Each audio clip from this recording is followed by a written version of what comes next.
Chapitre Éléonore. De retour devant l'école, les trois mêmes personnes. Oh la vache, j'ai eu trop peur hier. Il y avait un mec qui me collait en voiture. Du coup, à un moment j'en ai eu marre et je me suis arrêtée sur le bas-côté pour le laisser passer devant moi. Je l'ai regardé dans le rétro en faisant un signe avec ma main sur la tempe, du genre « Mais t'es taré, mec !» Et là, le mec s'est arrêté devant moi et je vous jure, il a reculé à fond dans ma voiture, il a avancé et il a encore reculé. J'ai eu la trouille de ma vie. Autant le mec a un couteau, il me sort de la voiture et je fais partie des faits divers au journal télévisé du soir. Du coup, je suis restée là, toute bête, et je me suis mise à pleurer. Éléonore était toute tremblante de revivre cette expérience.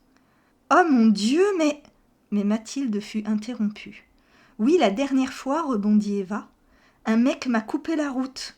Moi, en ligne droite sur le tronçon à 70 km/h, et lui, déboulant d'une petite rue perpendiculaire. J'ai klaxonné parce que j'ai dû piler. Heureusement, il n'y avait personne à gauche et j'ai pu me rabattre parce que sinon, je pense que je me l'enquillais.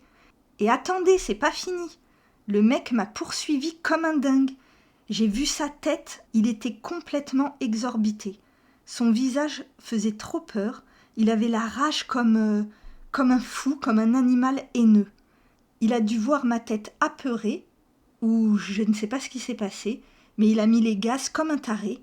Il est parti devant moi en doublant tout le monde. « T'as raison, dit-elle en regardant Éléonore. Moi aussi j'ai eu trop peur. »« Oui, mais vous cherchez les filles aussi, » réussit à placer Mathilde, qui peut-être aurait mieux fait de se taire. Eva et Éléonore hurlèrent et eurent le même froncement de sourcils à ces mots. Mais Mathilde continua. « Il ne faut jamais klaxonner, ni faire de signes, ni dire d'insultes. Jamais. C'est comme dans la rue. Il faut éviter les jupes courtes et les sourires. C'est la base. »« Non, mais je rêve. Tu entends ce que tu dis ? » ?»« Moi, ce que je dis, c'est que le monde est tel qu'il est, et il faut s'adapter. Faut être maligne pour ne pas attiser la haine des autres. » Éléonore. « La haine des hommes, tu veux dire ? » Eva. « Vous vous rendez compte, on ne peut pas vivre comme ça, en se préoccupant d'énerver ou pas les hommes, de faire en fonction de si on tombe sur un prédateur. » Mathilde. « En plus, ils sont partout.